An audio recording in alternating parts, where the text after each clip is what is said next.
Hey everyone, welcome back to Corporate Decoder. Today we're diving into a Form 8K filing, and trust me, it's more exciting than it sounds.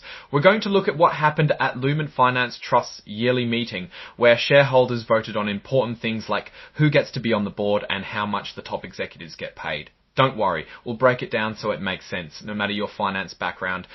Before we start, if you appreciate getting straight insights from corporate documents, make sure you're subscribed. We also have a Discord community linked in the description below. Scroll Annual Report pursuant to Section 13 or 15D of the Securities to Exchange Act of 1934 Lument Finance Trust filed this report because it's required when there are major events like the results of a Share to Survive. The main point here is that Lument Finance Trust held its annual meeting where stockholders, people who own the stocks, voted on specific matters. These included electing directors, approving executive pay, and picking an accounting firm. First, the shareholders got to vote on the people who sit on the company's board of directors, or in other words, who runs the company. The shareholders voted to re-elect James P. Flynn, James C. Hunt, Neil A. Cummins, William A. Holohan, Walter C. Keenan, and Marie D. Reynolds. These are the names of the people who will stay on the board, helping to make important decisions for the company until the next annual meeting or until someone else is chosen. The board of directors is basically like the head of the company. Let's look at the results. For James P. Flynn, over 31 million shares voted for him, while over 500,000 shares were withheld. This means people owning shares weren't in favor of him, or at least didn't vote to support him.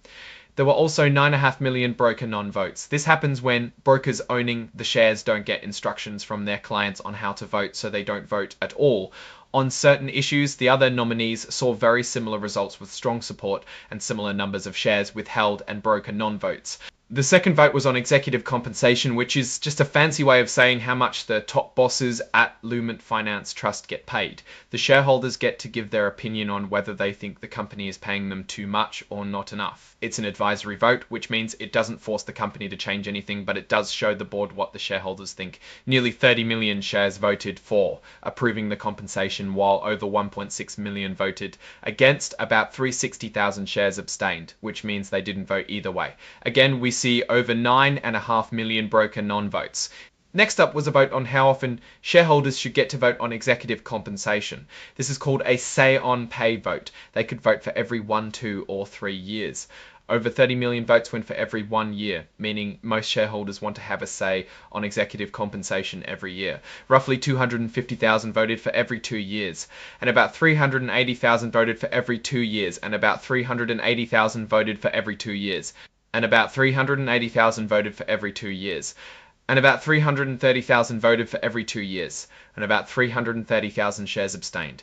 And like before, we have over 9.5 million broker non-votes. The last item on the agenda was to ratify or approve the choice of KPMG as the company's independent accounting firm for the year ending December 31, 2000. Independent auditor is like an outside expert who checks the company's books to make sure everything is correct and follows the rules.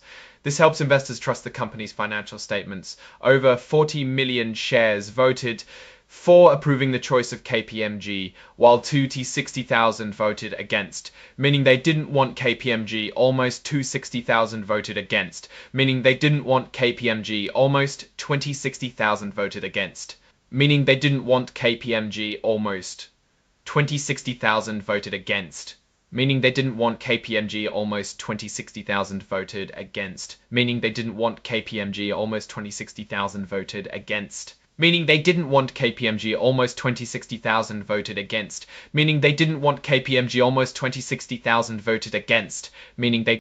Now, based on these votes, the company's board of directors decided they will hold a vote every year to approve the compensation of the company's top executives. The board can change this decision in the future if they think it's better for the company and its shareholders to do things differently. Now, looking at these results, here's my take.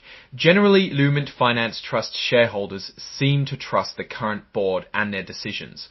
Re-electing all directors with significant for votes indicates confidence in their leadership. However, the sizable number of withheld votes and broker non-votes, suggests that some shareholders may either be undecided or dissatisfied with certain aspects of the company's performance or governance. Regarding the executive compensation, the majority approval is a good sign, but the not insignificant number of votes against indicates that a portion of shareholders believe executive pay might be too high or not aligned with the company's performance. Shareholders voting to have say on pay every year shows they want management to be responsible with executive pay might be too high or not aligned with the company's performance. Shareholders voting to have say on pay every year shows they want management to be responsible with executive pay might be too high or not aligned with the company's performance. Shareholders voting to have say on pay every year shows they want management to be responsible with executive pay. Alright, that's our breakdown of Lument Finance Trust's meeting. What's your take on these numbers and what they signal for the company's future?